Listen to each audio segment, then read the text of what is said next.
Hello, and thank you for tuning in for some of the comments for your Google Hangout too.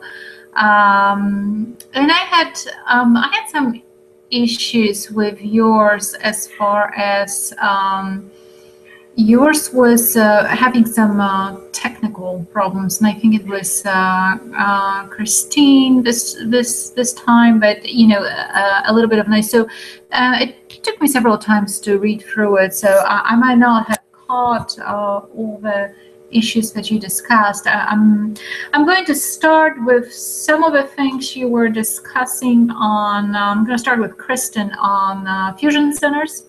I really liked how you offered the definitions, talked a little bit about them. It's the history of fusion centers is actually goes way back, and the first fusion center was actually a criminal intelligence center, was in El Paso, the EPIC El Paso Intelligence Center that was established during the times that HITTA was created, the High Intensity Drug Traffic Agency. And it was the way of leveraging those local, state, and federal resources in the drug violence and drug interdiction efforts at that time in late 70s. So it was the first one and sort of served as a model for the ones that have emerged after that. Some of those, it's really interesting that if you look at the Boston Marathon bombing, there are two fusion centers that are sort of redundant. The one at the state level, and then the Boston Regional Intelligence Center. So the BRIC and the Fusion Center at the state level are sort of, there's some communication issues during Boston Marathon bombing.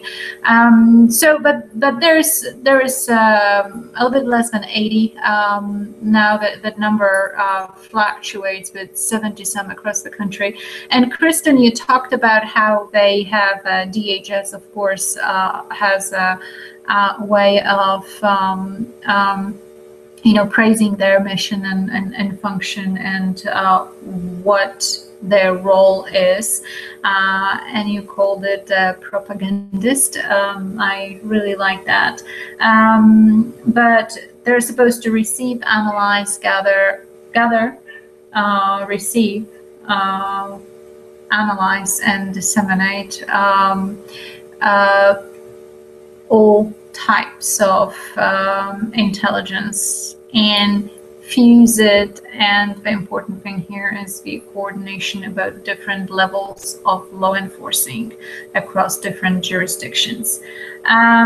So you drew heavily from the ACLU article, and I agree with you that I think both Gary and you commented on the fact that it's a little dated. And so certain things like National Infrastructure Protection Plan has come out since then, and some definitions of critical sectors of the critical infrastructure protection sectors, and so on and so forth. Things that were not clear in the article have gotten worked out since then.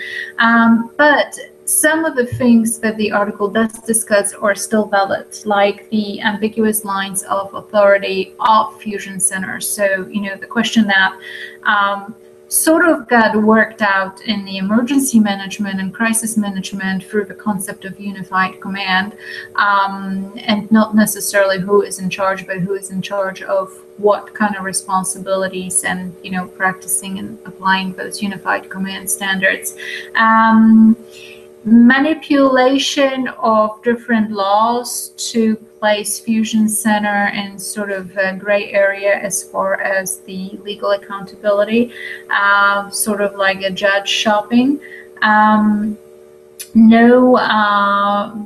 uncertainty about policy oversight,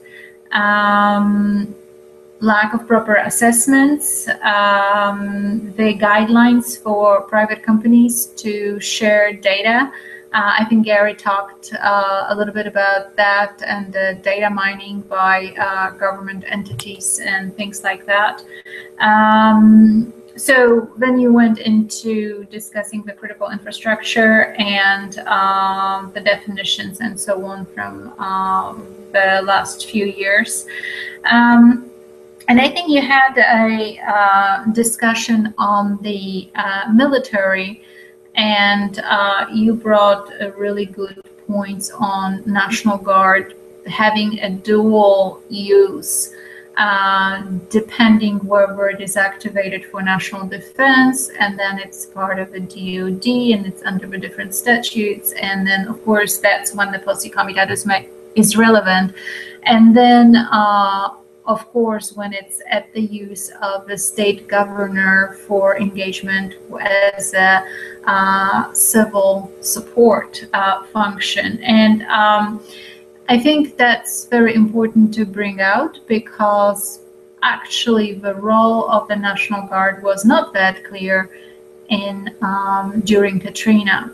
So particularly the state governors were not certain how they run those resources. So so again, but obviously National Guard has a very unique function in state incident management and support to local populations. When you talked about, I really liked you going back to Chris Bellavita discussion on all hazards, and when you were approaching the all hazards of fusion centers. And I think your discussion was on what they, the planning and preparedness, particularly for special event planning. And you know, you're working for a really large agency, but in Texas, when you think about local law enforcement, 80% of police departments have less than 15 officers. So as far as their concern or preoccupation with purely terrorism, probably they couldn't justify as terrorism issues for them are very low probability, even though very high consequence. They still fall in that mid-range. So if you are taking an all-hazard approach to planning and preparedness, then there is of course a lot more for fusion centers to fall back on, to have a buy-in of a lot of police departments that might not be able to justify just focusing on terrorism. In Texas, definitely floods, and we have aging infrastructure, so the technological hazards, and besides, all hazards approach allows you to develop, if you approach threats and hazards combined, then you're building capabilities that are, the information sharing capability, the mass information capability, the evacuation capability, the medical search capability, the prophylaxis capability, the sheltering capability, which are going to be to some degrees relevant no matter what kind of event you have, because a lot of those are inherent to the anatomy of the event. So the all hazards, I think the all hazard discussion is a good discussion for fusion centers to have. Otherwise, they might not be able to sustain the mission of just focusing on that one area of Homeland Security. Louise, I think you delved into the joint terrorism task forces, and you talked particularly to your experience with border with ICE, and you talked about how there's still discrepancies in what how this information sharing looks from the need-to-know basis, and different levels of clearances to have certain information. So even though you are part of a certain endeavor, you might not know, it's still very compartmentalized. And then you, of course, you said that As far as fusion centers, from the way you said, they don't have a clear mission statement. The state and local law enforcement are not properly trained on what the collection requirements are, and I think this is still remains a very big issue. Gary talked to that effect a lot, that the strategy or Homeland Security Quadrennial Review doesn't give us truly the mission. It gives us 5 different areas in which it does, and which are very, very large.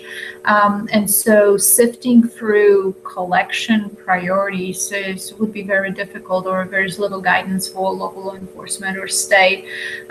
Same with appropriate equipment, budget, and I think you talked about here about community-oriented policing services, COPS, in existence, for decades. That particular services have always been on that prevent line, on the prevent mission line. Because when you look at crisis management, emergency management, we are dissecting those processes into the protect, respond, recover, and mitigate areas, or the cycle of management.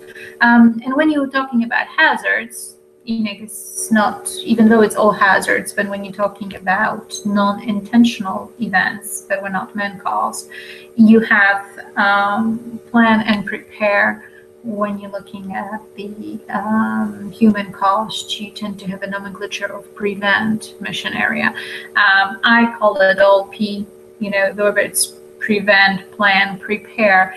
Important thing is those pre-event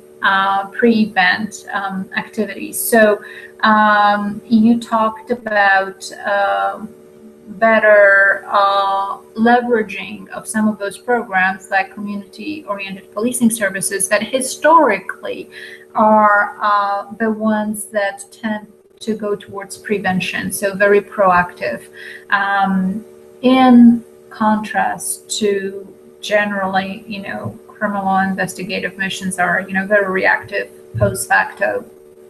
So very good discussion on ability to leverage some of those initiatives to bring down as a resource to local law enforcement. Again, if you're looking at the average in Texas of less than 15 officers, those agencies are not equipped properly to be undertaking the intelligence functions, particularly because they are not very clearly defined for them either. So you had a good discussion on here, and you talked about how Department of Homeland Security should be leveraging those existing initiatives. So you had the discussion here on all hazards, and also on whether Department of Homeland Security is doing enough to provide guidelines or to create right policies for this local level law enforcing. Christine had a discussion on, Christine, I had very hard time hearing you. I was just getting bits and pieces. You had quite a, I think, a good discussion on probable cause and differences between probable cause and reasonable suspicion, and talking about those big agencies like NYPD and LAPD that can afford specialized intelligence entities. And Houston has catastrophic events division. They also have criminal intelligence division. They have counterterrorism division. So those big agencies mirror federal agencies, have resources and training that can target those competencies or abilities to deal with matters of intelligence gathering or analyzing or dissemination and so on and so forth. But when we're looking at smaller departments, they might not necessarily have those guidelines. And there are some efforts, infusion centers, of course, have been created to help with that. Now, the discussion is to what degree are they effective and what are they effective in. Of course, it's very difficult to measure the effectiveness of prevention, particularly with something like terrorism. But shouldn't there be 16 years after 9/11, we're still talking about 9/11, 16 years down the road, shouldn't we have processes in place to be able to expect certain outcomes based on certain goals that are clearly defined? What are we measuring? And of course, then, we have a discussion on intangible things like building capabilities prior to events happening. So networking, collaboration, building trust by federal and state with local law enforcement. So Christine, you did have a good discussion on training. I think you talked about the fact that you were from a small police department in Louisiana. Obviously, there was lack of training on every front.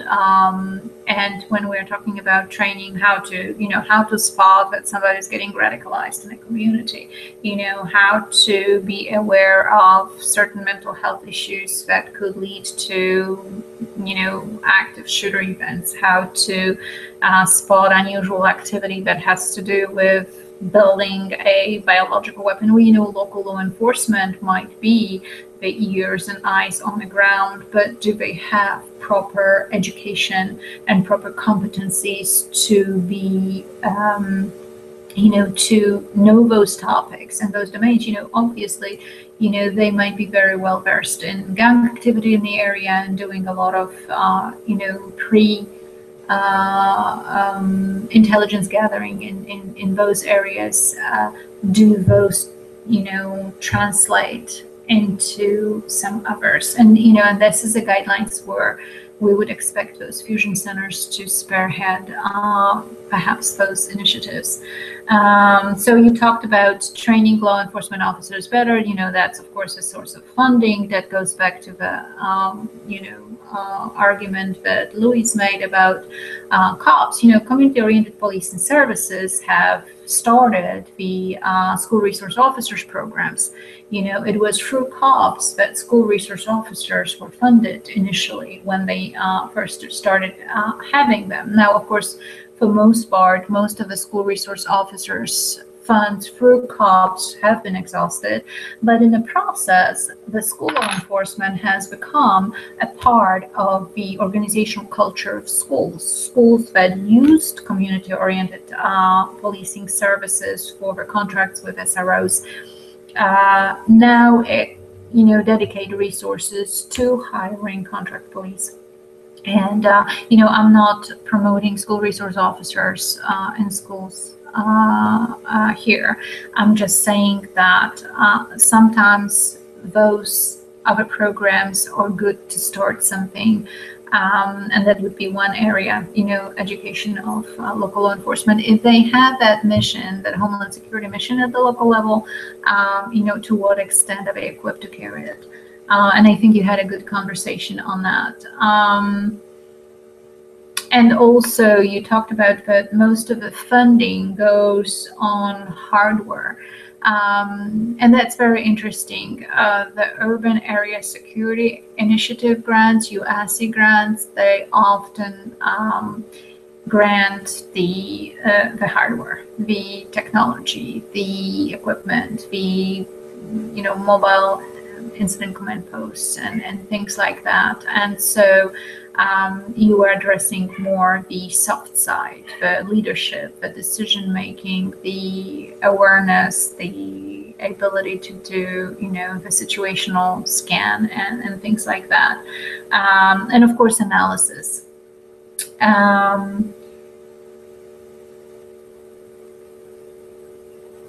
And I think, Christine, I lost you at some point, and Kristen talked about some training standards. I think you had a discussion here between Christine and Kristen on perhaps a difference in Louisiana and when you were the police officer, and training standards in Texas. And you mentioned the TCOL, Texas Commission on Law Enforcement, and the fact that there is mandated law enforcement training. There are some legislative updates that are mandatory for all peace officers in Texas to know. So in a 2-year cycle, they have that 40-hour requirement that Kristen was talking about, and every police officer, peace officer in the state of Texas has to take some of those mandated classes. You know, in every legislative cycle, it's going to be something different, you know, like cultural diversity, or, you know, mental health issues, or, you know, taser policy, or whatever it might be.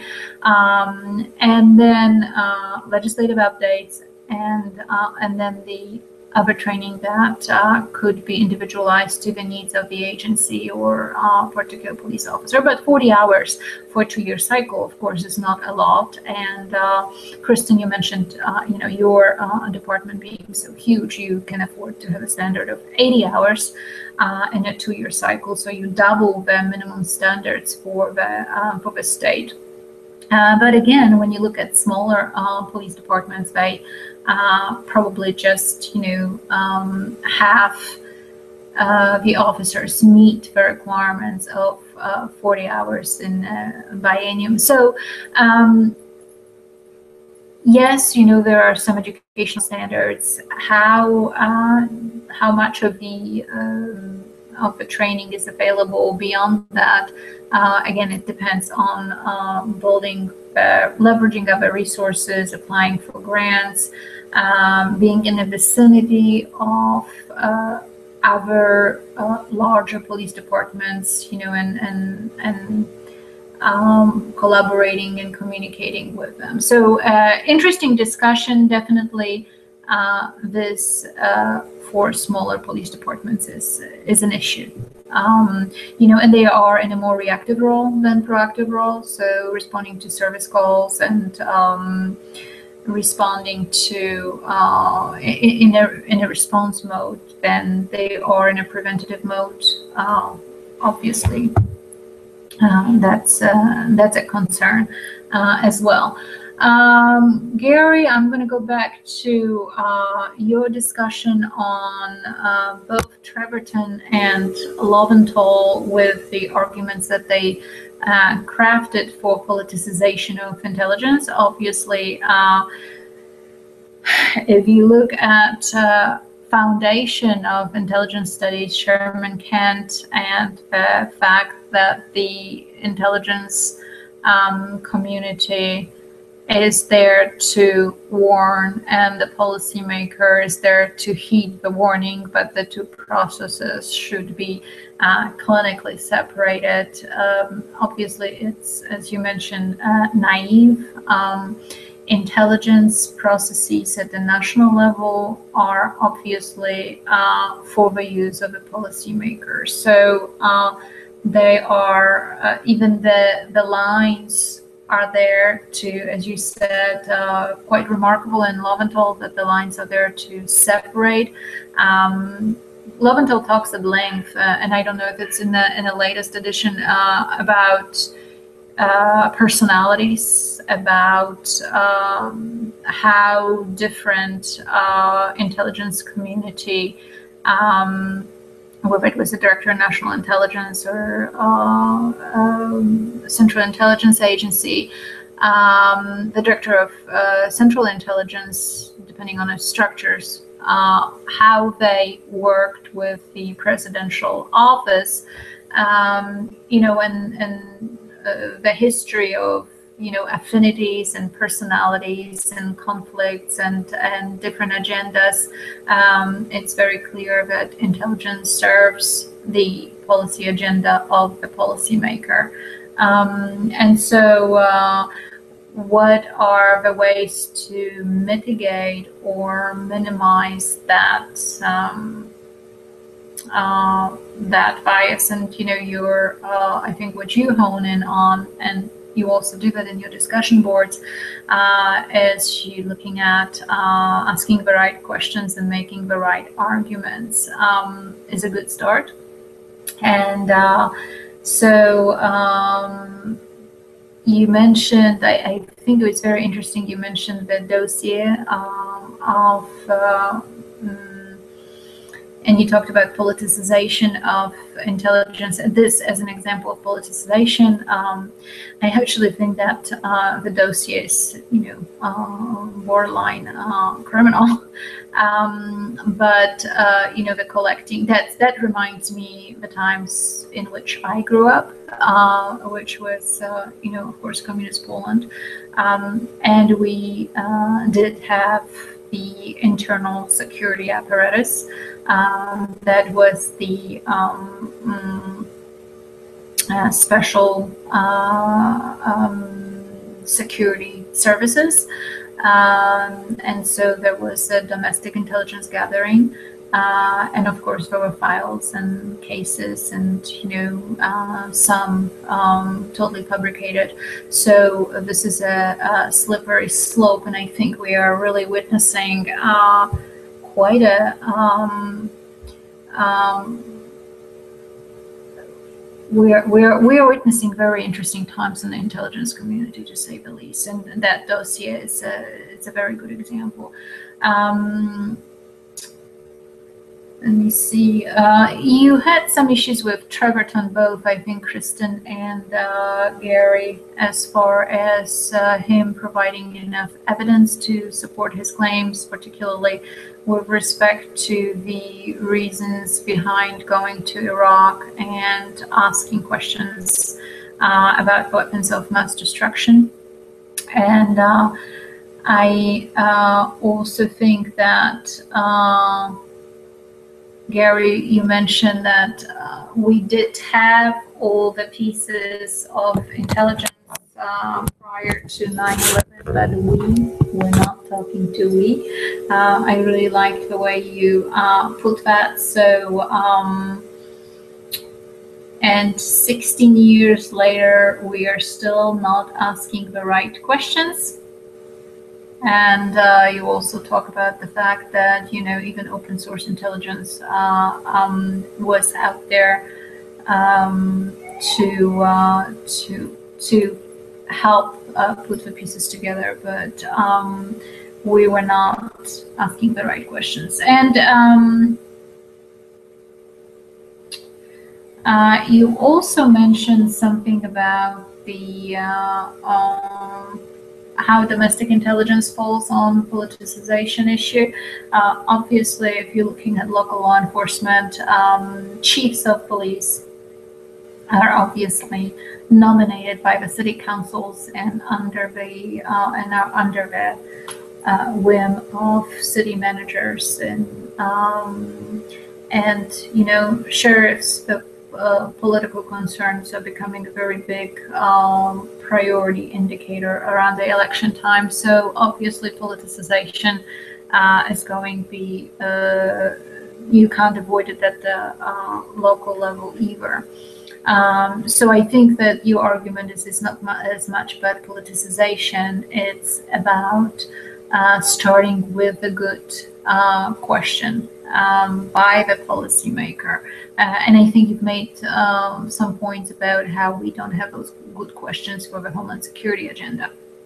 And you also talked about the fallacy of comparing intelligence services in the United States with other countries. And I think I do disagree with you on that, because I think that we are not comparing to draw parallels or to have lessons learned or to mirror some best practices by somebody else.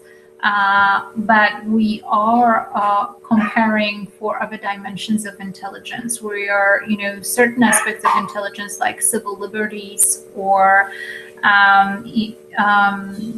the issue of domestic intelligence apparatus or internal security. They raise ethical and moral dilemmas that are universal and transcend political structures. And I think in that regard, it's very useful to look at other countries and their histories and what those histories have to tell us. For example, I think that the history of Poland in a time of communism is very telling as far as intelligence processes, and would make you think about some of those issues perhaps differently than somebody that grew up in a different system. So I think that comparative homeland security is not necessarily a bad thing, as long as we know that we are not comparing it for any particular actionable items. So, we are not creating an MI5 in the United States in the liking of England, or we are not, opting for Shin Bet in the liking of Israel. But merely we are looking at differences, but also looking at other areas that can help us analyze those issues, maybe in a broader perspective. And I also think that there is quite a lot to say about learning the political structures of other countries, so you can make those comparisons to the American Constitution and the things you talk about, and so you can appreciate it. Because if you know how you compare, then perhaps there is a different assessment of our own political institutions, and maybe we are not going to be as critical of them. So that would be my 2 cents on your discussion on that. I think that's all I've got on your Hangout as far as a wrap-up of it, and I apologize it's been a bit late. I'm looking forward to viewing your next one, and good luck on your upcoming last week and the final for the class. Cheers.